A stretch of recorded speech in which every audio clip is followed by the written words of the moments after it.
Stop that. Stop that. Stop that. I hear him chat to the noise. Move too quick, can't stop for the talking. I hear him chat with the walking. Just too sharp with the prize. White girls let it tell me I'm awesome, yeah. Hot like fire on the pan. If you wanna touch my please use caution. Cold like 0 degrees. I'm out the cage, gotta let out the beast. Revolutionary, gotta let out the streets. Locked in a cage, I'ma let out the sheets. We came for one man, forget my peace. We take the west side, take on the east. I'ma put him in the cage, never let out the. I hear him chat to the noise. Move too quick, can't stop for the talking. I hear him chat with the boys. Not so tough, but man's keep walking, yeah. Just too sharp with the prize. White girls, let it tell me I'm awesome, yeah. Hot like fire on the pan. If you wanna touch my please use caution. Stop that. Stop that.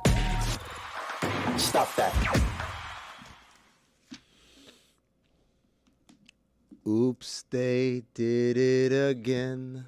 They lost to the Hawks. Got lost on a switch. Oh, baby, baby, oops. Mazzulla's so weird. His quotes are so wild. He's not that brilliant. That's the song of the year. Sui 2025, baby. They did. How does this happen twice in a week? How does it happen twice in a week? You're just informing me right now. It happened again? Did they blow a big lead again? It's even better. Even better. So DeJounte Murray dropped 44 points last night. Let's not talk about how many shots it took. Dropped 44 points, including the game winner, Jeremy Taché. What defensive scheme did the Celtics run on that game winner for DeJounte Murray? The Celtics decided to switch Kristaps Porzingis onto DeJounte Murray, which they never do. They never do that. Why would they? Surely that was just a mistake, right? And it got caught up, and that's what happened, right? Yeah, you would think so, except Joe Mazzulla said that it was good practice for the Celtics. He meant to do it. He's a step ahead of us, ladies and gentlemen. The man is a modern-day Newt Rockne. He's just got all the moves, all the plays, all the schemes, and anything that happened was by design, not by accident. Of course. That's how it works when you're Joe Mazzulla. Switching 1 through 5 is something the Celtics almost never do. So he decided now, against the Hawks, who they already lost to a week ago, now was the time to do so with DeJounte Murray, who had taken 44 shots to get those 44 points. To be fair, the Boston Celtics have clinched almost everything, right? It's a matter of math for them to clinch the overall number 1 seed. But it's highly unlikely. Like, the Nuggets would have to win every game out, and the Celtics would have to go on a miraculous losing streak in order for them not to have the number 1 overall seed. So, unlike every other team in the playoff and / play-in mix, the Celtics legitimately have nothing to play for. They have nothing to play for. And so he's right, theoretically. You can use this time for trying shit out. I would argue that there's nothing that you're going to try shit out on in the last 10 games of the season that's going to make you better for the playoffs.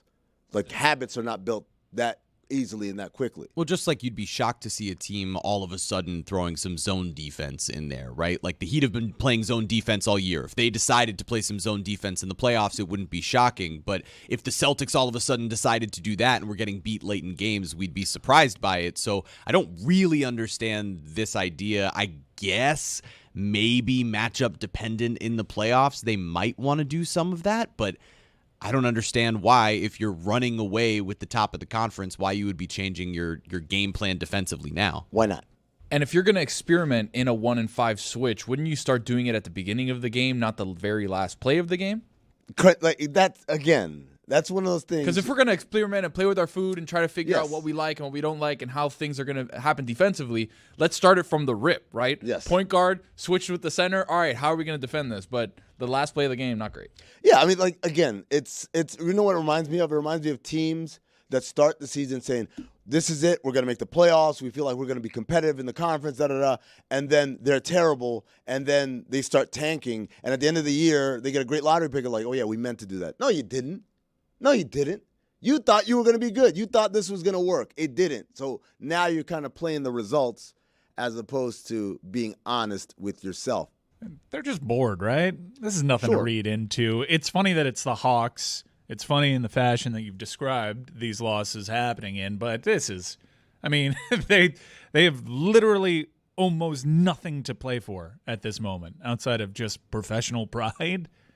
And I mean, outside of that, they might end up playing the Hawks theoretically in the first round. And so now you've had back-to-back games against them. So I could understand how in that second game you could look at what happened in the first one and say, hey, you know what? Maybe it would have been better for our defense if we were capable of switching against some of these players. And so why not practice it now while we have back-to-back games against this team who potentially we could see in the first round? Can we do a very sports radio topic here? And it's not Celtics related. So everyone in Boston, you can calm down now. Are the Hawks better without Trae Young? Are the Hawks better without Trae Young? I got the records in front of me here. Prior to the Trae Young injury, Atlanta was 25-32, 7 games under 500 with a net rating of minus 2.1. After Trae Young's injury, basically it's DeJounte Murray and them boys, 10-7, plus 3.2 net rating. Is DeJounte Murray shooting 44 shots a night, or? No, not every night. Not in this hypothetical. Not in this hypothetical, but I'm talking about reality. They're 10-7. 10-7. They're 3 games above 500 as opposed to 7 games under. They're outscoring their opponents per 100 possessions as opposed to being at a deficit. Is this team better without Trae Young, or is it better without either Trae Young or DeJounte Murray? Meaning those two guys together, probably not a great mix, but one or the other might work. So you were watching pro basketball last night and not college? There was a big upset. One seed goes down.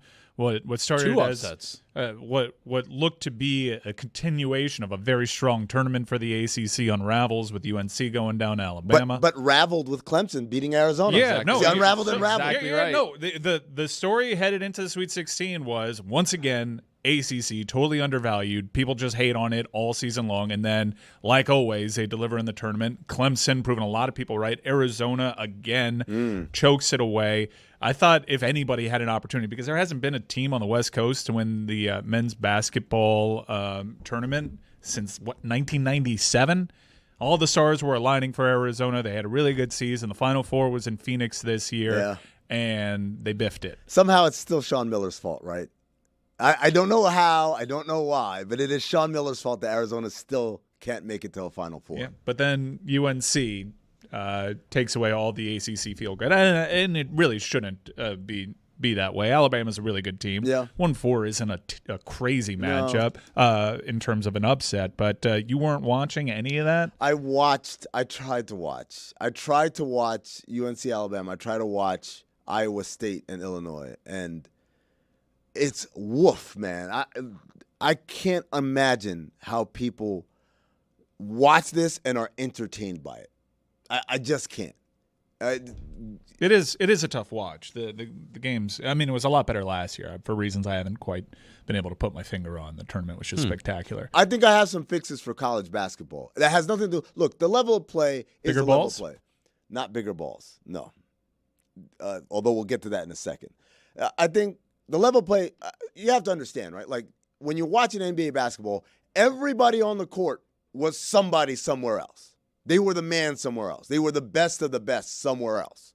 So you're watching the creme de la creme. When you're watching college basketball, you're watching a couple of guys who might play in the NBA, a couple of guys who might play professionally somewhere, and then you watch a couple of guys who are going to be accountants or working as managers of a enterprise rental car, or You'd think the game would start improving some because the average age in men's college basketball is going up with NIL. Yeah. People aren't rushing their professional careers because they sort of have them already.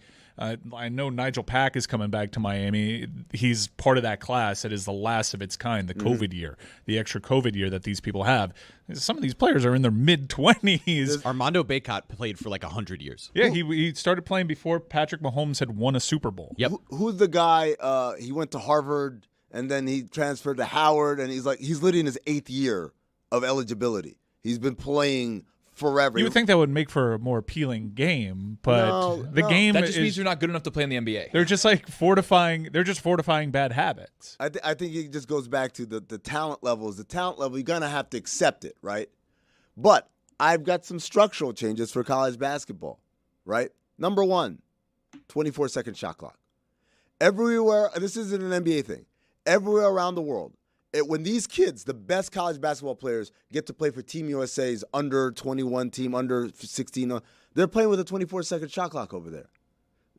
Every stage of basketball across the world. College is supposed to prepare you for your next stage in life, and they have these pretty archaic rules. They had to fight to get it changed to 30. They had to fight.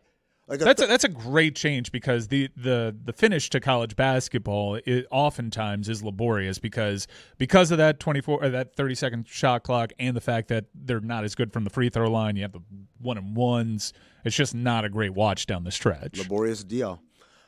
Number 2, quarters. Again, all across the world, including women's college basketball. Yeah, they figured this out. We play quarters. Why are we still doing halves? This ain't soccer. Tradition. Tradition to whomst.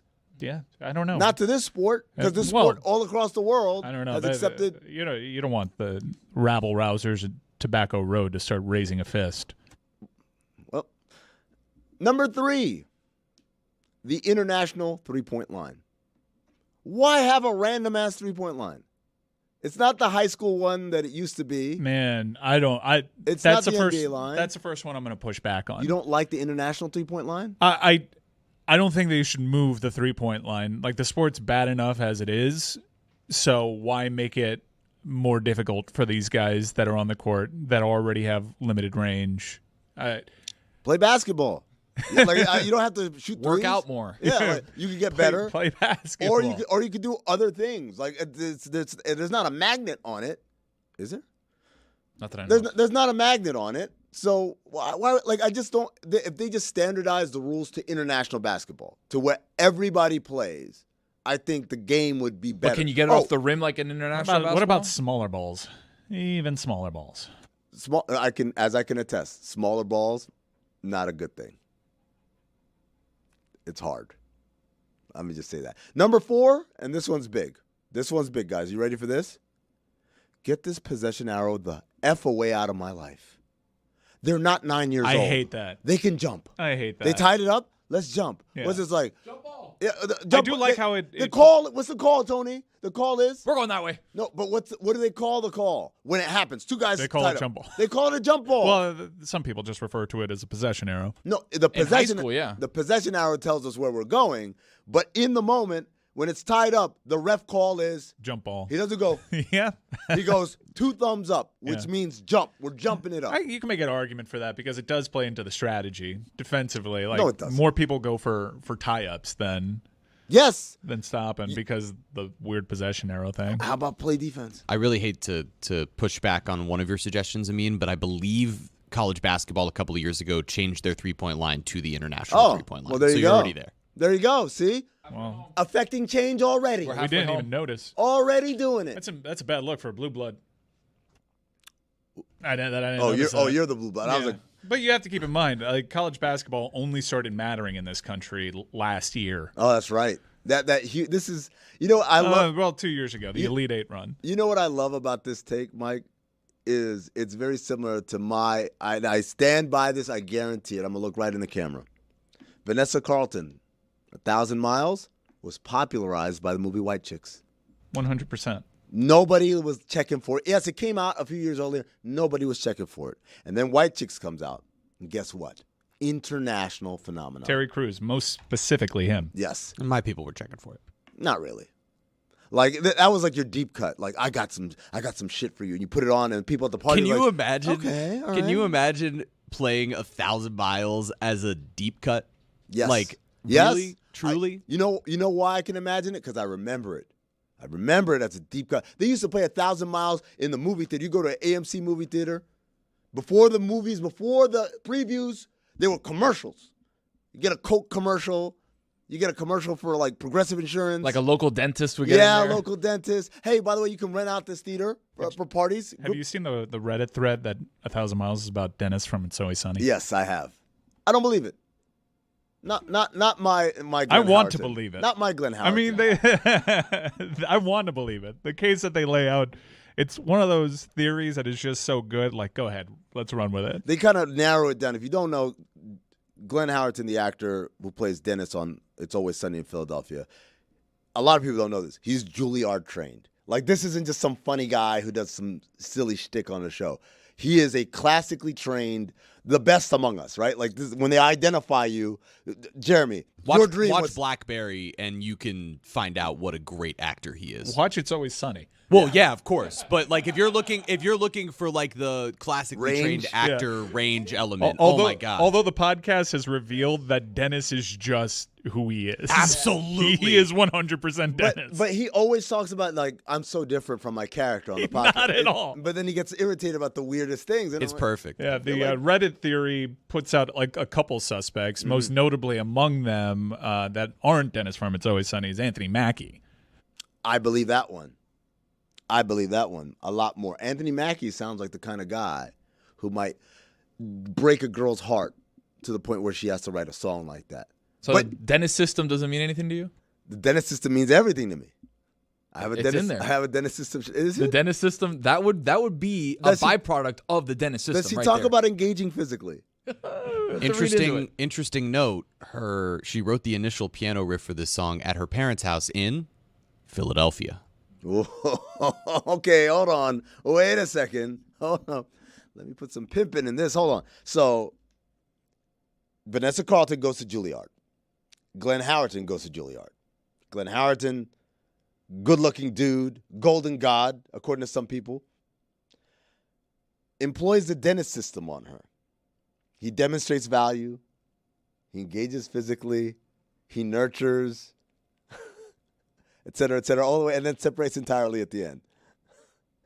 Vanessa Carlton is heartbroken. She's playing this little ditty that she's played all her life since she was back in Philadelphia at her parents' house.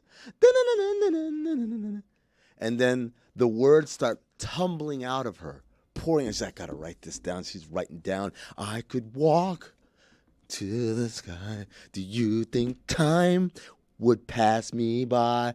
'Cause you know I walk 1,000 miles if I could just see you tonight.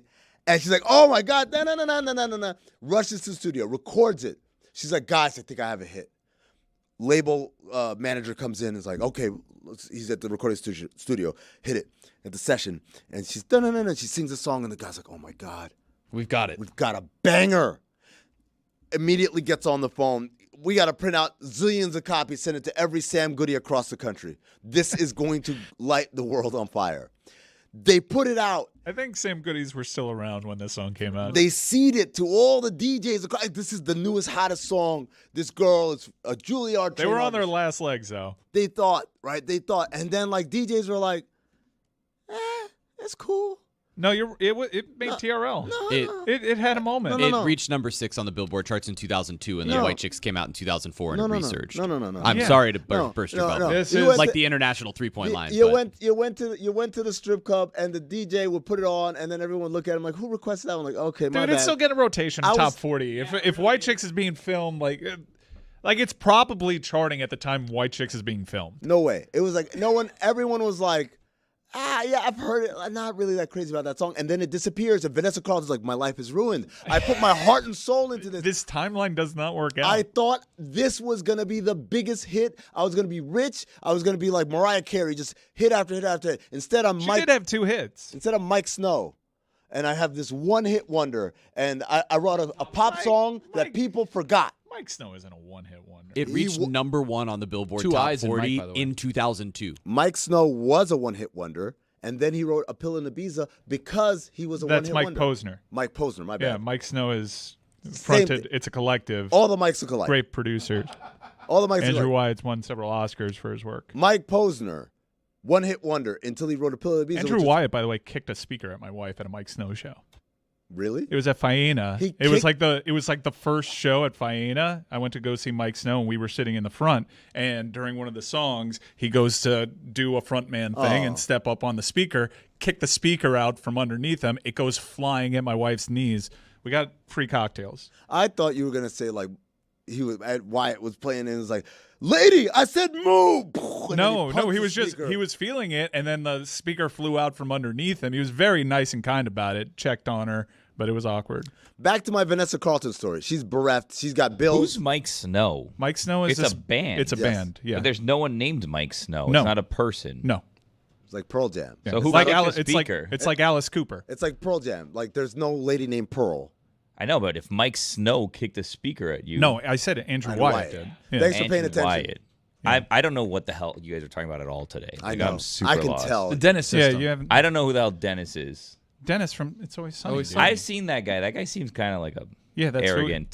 Yeah, that's who he fellow. is. He Yeah. really is that no, person. No, that's just a character. And Vanessa Carlton had 2 jams. No, hold on. So Ordinary Day. no, Don't besmirch. How does sing it? I don't. Just a I've day, just an ordinary day. Never heard of it.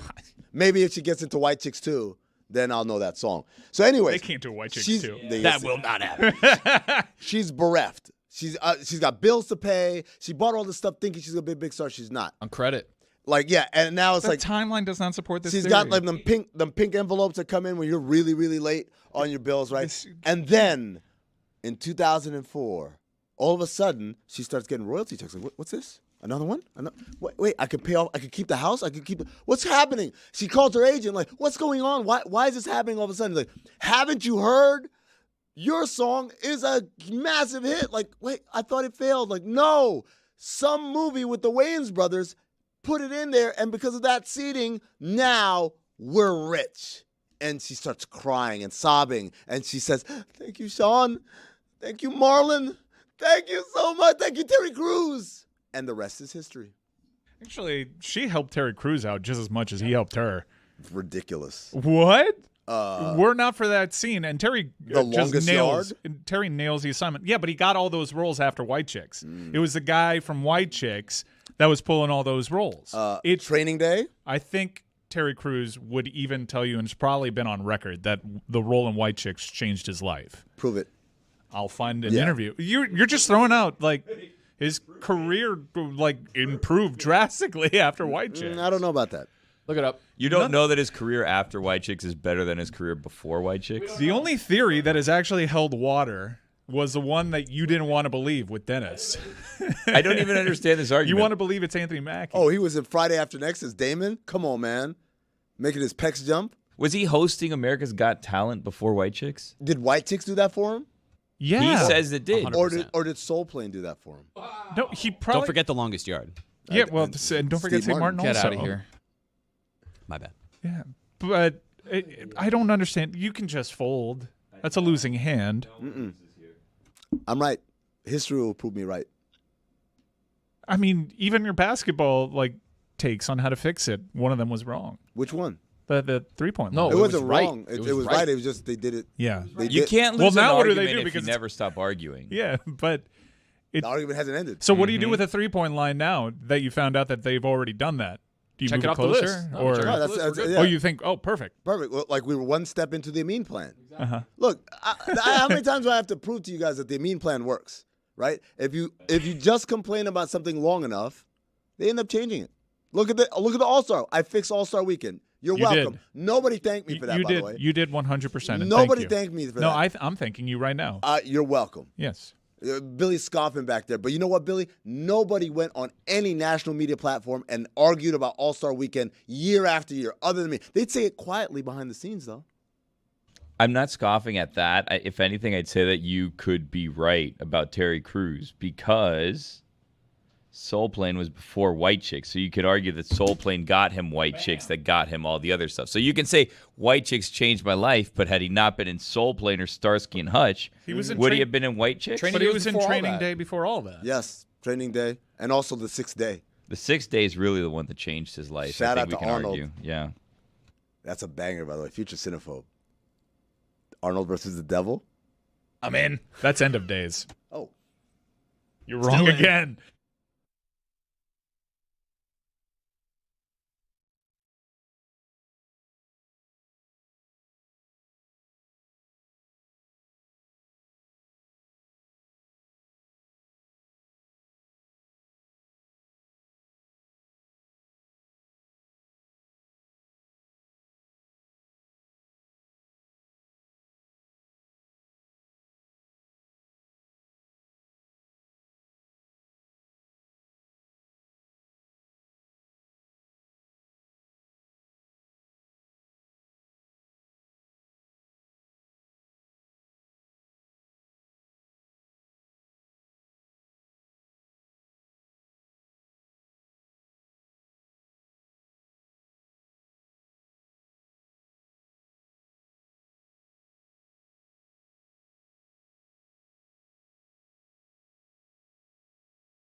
Got an idea and it's the best, like no one's ever was.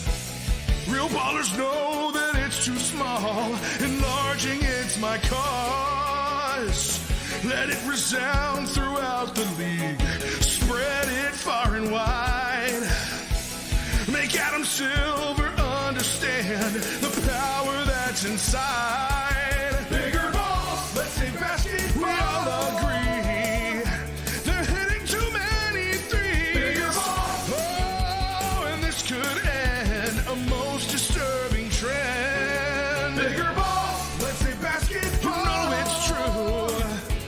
Our big balls will pull us through. You give me and I'll give you bigger balls. Let's say basketball. Bigger balls.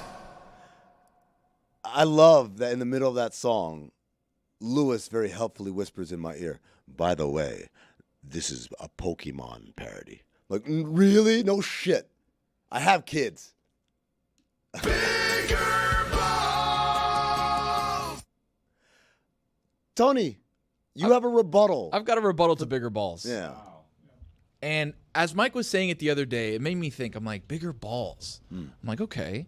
I go with him here because I've shot on a women's ball and I've shot on a men's ball. Thank you for taking it seriously. This has Yeah. become like an internet joke, and that was not my intention. This is a real plausible solution. No, that and I came up with. I want to rebuttal. I want to iron sharpens iron, Mike. So this is a theory, right? Yeah, don't chew on it. We're trying to figure out how we can make it a little bit better. Take it in, chew on these. My issue is in the NBA, these guys' hands are so big that I don't think a bigger ball would matter. No, it's not about the grip. I don't want to eliminate. I just want to make a very imperceptible change to the eye. I'm not taking away dunks or anything like that. It's just 3-point percentages will go down with a slightly bigger ball. Mike's theory is that because the ball is bigger, there's less margin for error in terms of going into the rim. Yeah. And so a But shot if two balls fit in one rim, Yes. then wouldn't a slightly bigger ball just also fit normally?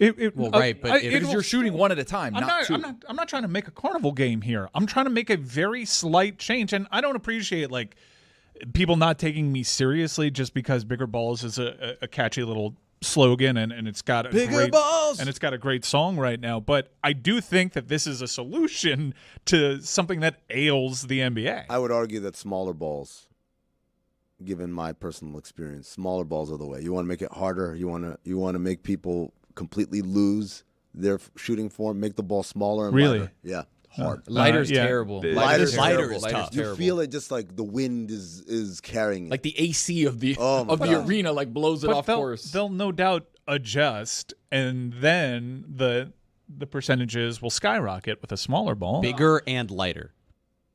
You want a beach ball? Like a beach ball? That would make it really difficult to shoot. You guys keep you push this out to extremes. I just want to increase the ball size by like a centimeter. And if it doesn't change things all that much, we'll go back to the drawing board. Maybe we'll increase it 2 centimeters, something crazy like that. This is not going to take away the ability of the basketball player to palm the ball. It will for some of them. At a centimeter? Come on. Yeah, man. Not in the NBA. Well, Those so guys' hands are ridiculous. Just to clarify, Mike is not talking about like a NBA street cheat code level of a huge, humongous ball. You're talking about like some swollen, like ripe ball, just a little bit bigger than usual. Yeah, just the circumference increases by a centimeter, and we can take in the data. Like- I know we're already talking about it, and I can already feel people being annoyed because they think I'm doing a bit, but I do think it would help mitigate what's happening in the game right now because the percentages dictate that you have to take all these threes. Also, the point value. You could also change the point value. How about this? 2.5-point shot. Now we're into decimals. Okay, and where doing math. hold on. Let's not throw out the baby with the bathwater. Where would the 2.5-point shot come from? The same spot. But right now, as I mentioned, the field goal, the 3-point percentages and the point value are dictating that you basically have to attempt all these threes in a game. So by reducing the value of a 3-point shot, you bring more balance to. Right, you make it a half point more as opposed to a full point more. Okay, so let me ask you a question because I had this idea a couple of years ago, or maybe Tom Havishar did, and I just stole it from him. But what if, like in baseball, every home team got to dictate the dimensions of the court? Meaning, I love that. If I were Milwaukee, I have Giannis, he dunks a million times I'm going to make the 3-point line basically like the restricted area. Yeah, there was was it Tom that actually wrote this article? I think Tom. Yeah, no, I remember this article. I stole this from Tom. Now I'm Yeah. pretty sure. If you're Golden State and say, hey, we got shooters, this is what we do. We move the 3-point line like to 35 feet. Why didn't he get laughed out of the room? Why am I like? Because Tom Harris was a serious journalist. Yeah, but He's done the math too, Mike. I Also- think that's the issue. And also, He's done the math. Yeah, he's he's done done the just math. fantasy book I'm a- stuff. I'm- I'm doing math too. I'm changing point value. but you said centimeter. We don't know what that means. I'm gonna tell you. I'm gonna tell You you. know what I said? We don't. in, we don't. in, it's in America. terms of a ball, This like is America. Centimeters Jack. are immeasurable. This is a metric system. This is America, Jack. We don't do Exactly this. right. You go. You take that over to France. exactly. Go across the pond, buddy. Centimeters? And that's centimeter. Dog, you tell What's me a about centimeter? inches. You tell me inches. Thank up in you. her. Look, dude. What Tom posed, which I'm all in favor of new ideas. What Tom posed was drastically more kooky than what I came up with. I'm gonna tell you why Tom gets to write this and say this, right? Because Tom has a track record of writing things that end up being ahead of their time. So Tom once wrote a long time ago that Steph Curry doesn't shoot enough threes. At the time, I think Curry was averaging like 4 or 5 3-point attempts a game. He's like, he needs to shoot more, somewhere around like 9 or 10. And everyone lost their mind. Like 10 3-pointers a game? What do you think this is? The 3-point shootout? No one plays basketball like that. I was forward thinking. I said podcast. We should concentrate on that. You know what? Touche. And now you're here. Cache. Question for you guys. How do you balance the difference between vision and flexibility? This came up. How do you mean?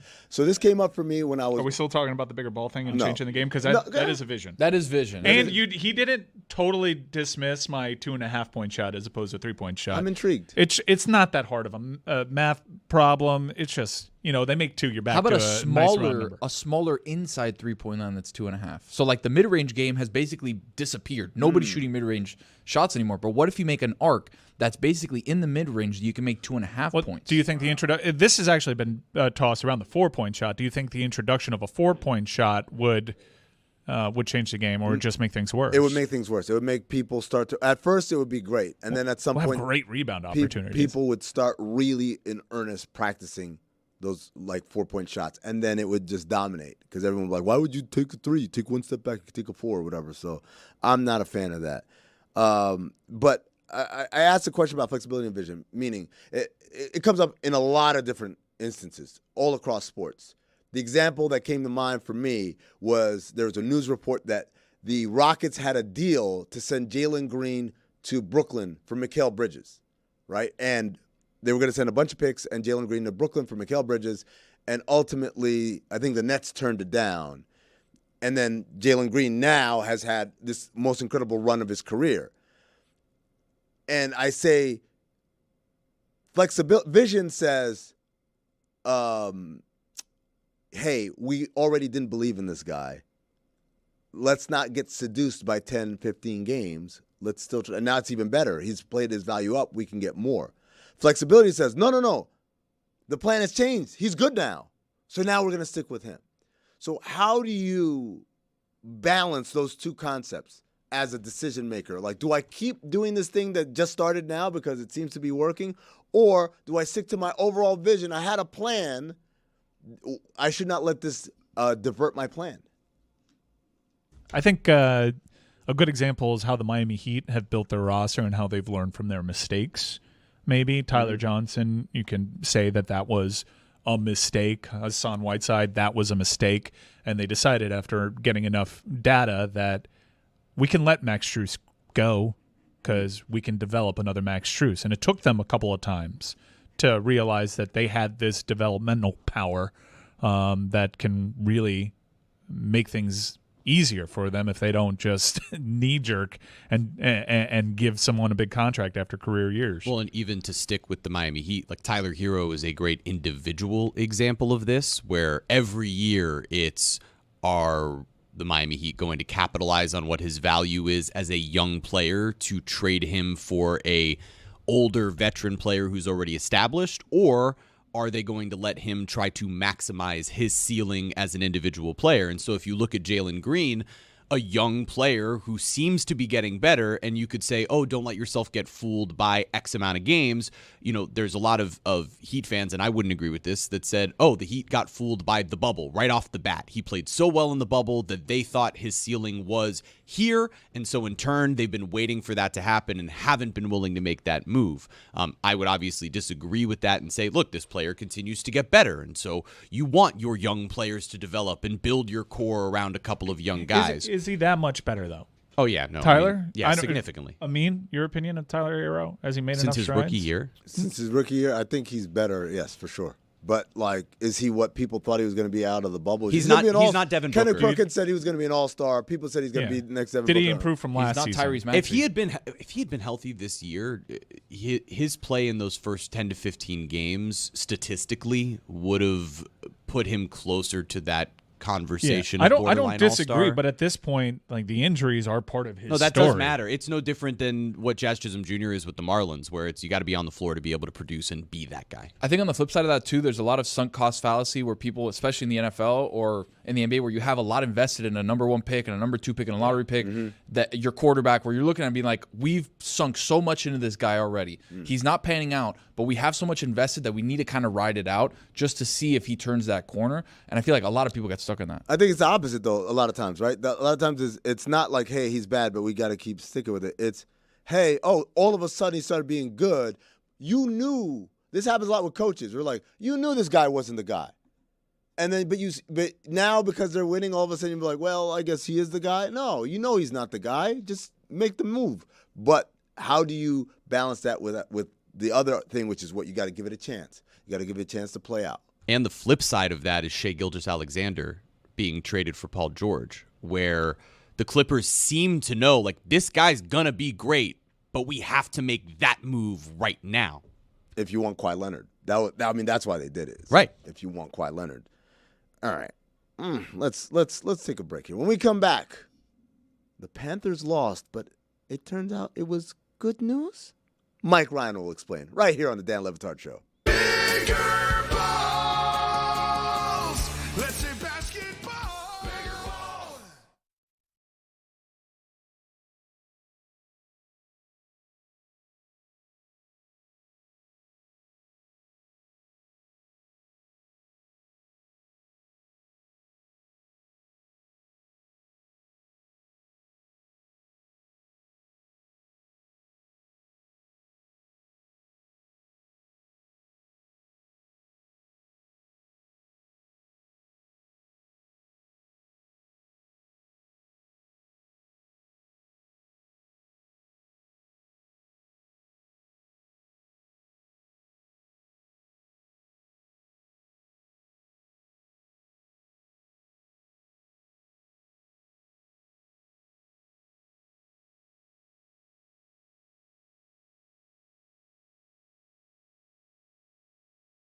We'll get to Mike Ryan's hockey takes here in a second, but I've got to interrupt the show with some sad news. One of the great actors, Lou Gossett Jr., has passed away.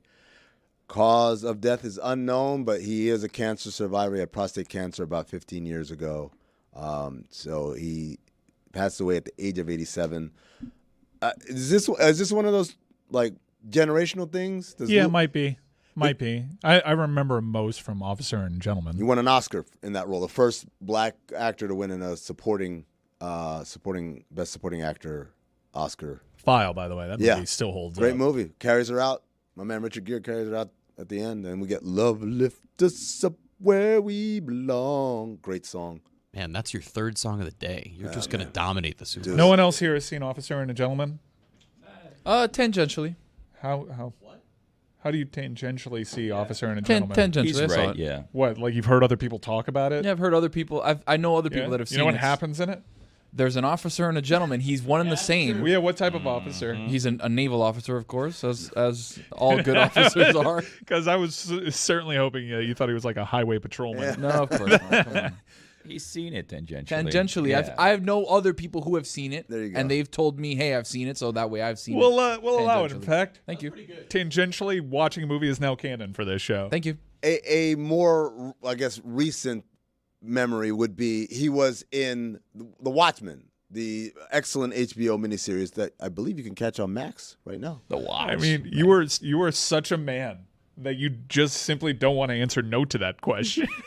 You don't want to admit that you haven't seen it. So No, I've you'd heard of it. rather Officer you'd and a Gentleman. rather I've say tangentially that heard you it. He's seen it tangentially. You don't get Tangentially, I've it. seen He doesn't get it. The question was to the back row, has anyone seen it? And your answer was, I've seen it tangentially. No was a perfectly acceptable answer. It's an older movie. Not tangentially, I've seen it. What about Roots? Has anyone seen Roots? Wait a second. Now you're changing the rules of space and time. It is a matter of fact that it's an older movie, not tangentially, not an older movie. No. It's an older movie Yeah. that I've seen tangentially. Tangentially. Yeah. Okay. I'm buying it. I'm allow it. I like it. Roots? Have you seen Roots tangentially? A No. lot of people have seen Roots tangentially because they're familiar with some of the players and what goes on in it. Yeah. But maybe they haven't sat down through it because generationally, it wasn't airing on network television. It wasn't a network television event for people of a certain age. Right. Like at some point you have to go.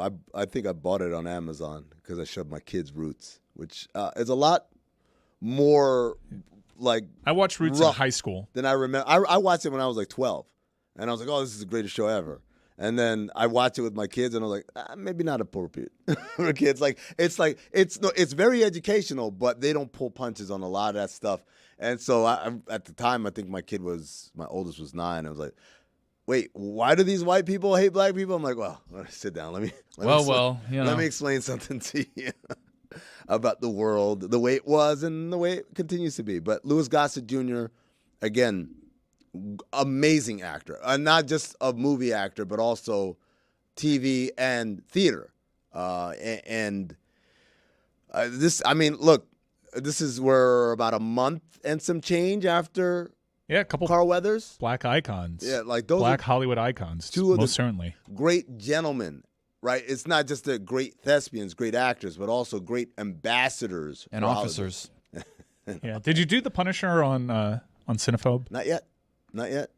Maybe soon. Yeah, he's got some bangers. He's also got certain Cinephobe worthy films. He was also on Boardwalk Empire. Maybe? Yeah. Okay, so there you go. So, yeah, R.I.P. Wow, R.I.P. My man, Lou Gossett Jr. Man, he took some bad roles. Yeah, no, look, man, you gotta pay bills. Enemy Mine. As Vanessa Carlton will attest to, you gotta pay bills somehow, some way. You couldn't have been more wrong about that take. No, tangentially, I was right. Thank you. Integris.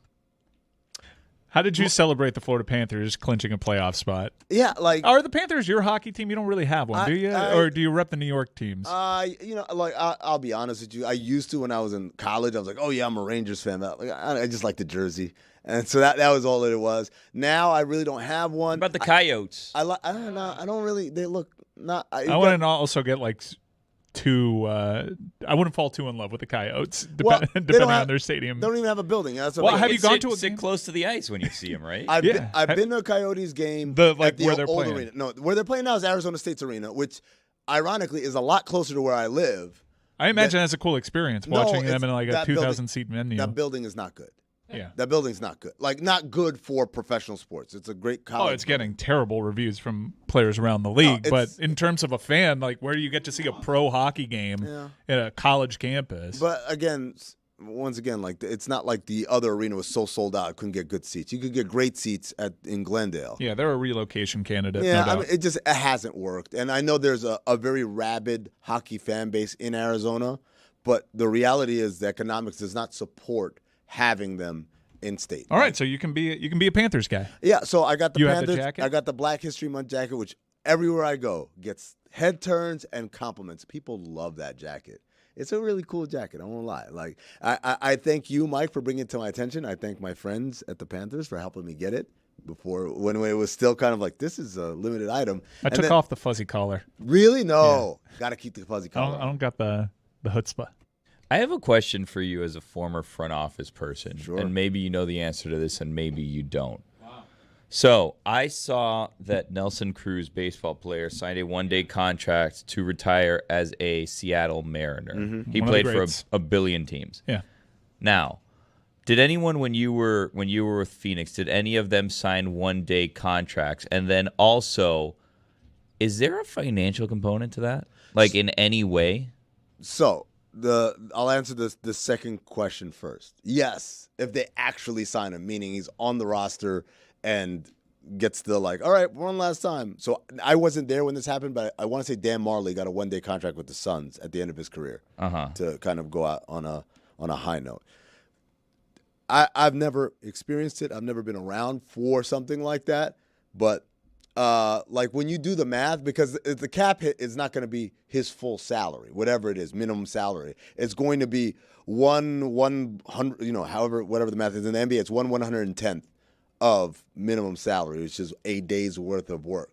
And that's what he'd be on the books for because they signed him to a non-guaranteed deal. So it's not like strictly ceremonial. Like they actually would get a check to sign and then retire? I would say it's a nominal check. And that's why you don't see teams in the luxury tax like, oh, let's add on another because that matters. It multiplies. But for a regular team, sure, why not? Wait, hold on a second. So if you were a great of a team, but they're under the cap, they're like, listen, we'd love for you to retire as part of this team, but we can't afford it this year. If you're a tax-paying team, absolutely. Because so sometimes it is ceremonial, Billy. Sometimes it's just a press conference and they hold up the jersey and everyone, and they're not actually. But sometimes they do when they have them in the dugout, for instance, or on the bench, and they come in one last time, and the announcer says, "Now checking into the game, Billy Gill," and everyone goes crazy, and you wave, and there's one play, and then they sub you back out.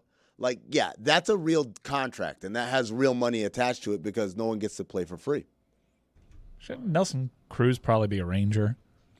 Don't get me wrong. Don't get me wrong. I love Nelson Cruz, one of my favorite M's of all time. And you love the Mariners. Oh, Clearly. day one. But that is the interesting part about this. It's not like, hey, does he get paid? Does he not get paid? The interesting part is, how did he choose that the Mariners are going to be the team that gets the Nelson Cruz? I think if you ask most baseball fans, close your eyes and picture Nelson Cruz, I think more people are probably picturing him in a Rangers jersey. But okay, I can.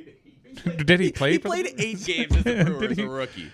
Well, I mean, I guess if you're from Milwaukee, or I mean, it was his you first, might picture him. Wouldn't it be his first team? Like my first heart. This is when I first became a major leaguer. Wouldn't that be the team he has the attachment to? I feel like for him also, and not to disrespect him, he had a great career. He played a really long time. However, Is he a Hall of Famer? no. However, I think look at the numbers though. Steroids. Oh, Actually, like multiple times. I feel like Well, then no. with he's him, not. you kind of just, who wants me to retire as them? Let's go there. or do you do this, Billy? Do you You call? solicit? Do you text everyone individually, guys? I'm retiring. I remember fondly my days with insert team blank. I'd love to have my last day with you guys, and then you see who comes back with the best the best offer because it's not just like the contract for a day or whatever, but it's also like they fly you in, red carpet, you fly your family in, you get like a nice little buffet spread. Can I see the menu? And you say, lobster over here for Seattle. I'm looking at Milwaukee. You start a bidding war amongst the teams. Like this is where I want to retire. Absolutely, you play all sides, and then you figure it out like that. Because why would you commit to something? Well, to close the loop, the Panthers clinched a playoff spot last night. How? They did so in a losing effort and a regulation loss as well. Panthers, it looked like they had bounced back from what was their worst stretch of hockey this season, getting a point at what is almost certain to be, especially after last night's performance in Colorado, the President's Trophy winning New York Rangers side. And then they won at Philadelphia on the back end of a back-to-back, a tough opponent, playoff-bound opponent in Philadelphia. So it looked like they had righted the ship. Mm-hmm. Then they play Boston, who was leading in their division. They had games in hand. Tough loss. Give up a late equalizer and a late go-ahead goal. Don't get any points from that one, but Boston ends up losing to the Tampa Bay Lightning the next day. So you have these games in hand. You win against the lowly New York Islanders, whose season, they're still battling for a playoff spot, but they've had some tough results lately. And they lose. It was a really surprising result. The Panthers came in pretty heavily favored in this game. And like I said, they'd been playing better hockey. I didn't even want to celebrate clinching a playoff spot. And I understand that it was pretty much a formality at this point. Their form had suggested this was inevitable, as last night showed. I never been more disappointed after a playoff clinching performance. Isn't this a sign of like you made it when you don't even have to win to clinch? Well, we are an original 7 franchise at this point. Yeah, there you Legacy go. brand. Blue Bloods. Jeremy, real quick, you got under a minute. You've developed the immune system, apparently. I have developed the immune system. We were talking about the Dennis system earlier, and this is the immune system to fix college basketball. A, actually do jump balls. Hey, wow, makes sense. M, make it quarters, not halves. Yeah. Come on now. I, international three-point line. Yes. And we're already there. Already Congratulations. I We did was it. right about the international three-point line. That's what the I stands for. And N, NBA shot clock. Guys, We fixed it. We fixed The college immune basketball. And then, like, in a couple of years, I got to do it backwards, right? The NEMA system. But this is going to fix something else, apparently. Hey, when we come back, these MLB uniforms, are they pretty good or do they suck? You don't want to miss our thrilling conclusion. We're not coming back. The show's over. Oh, okay. Never mind. Live show's over. Bye.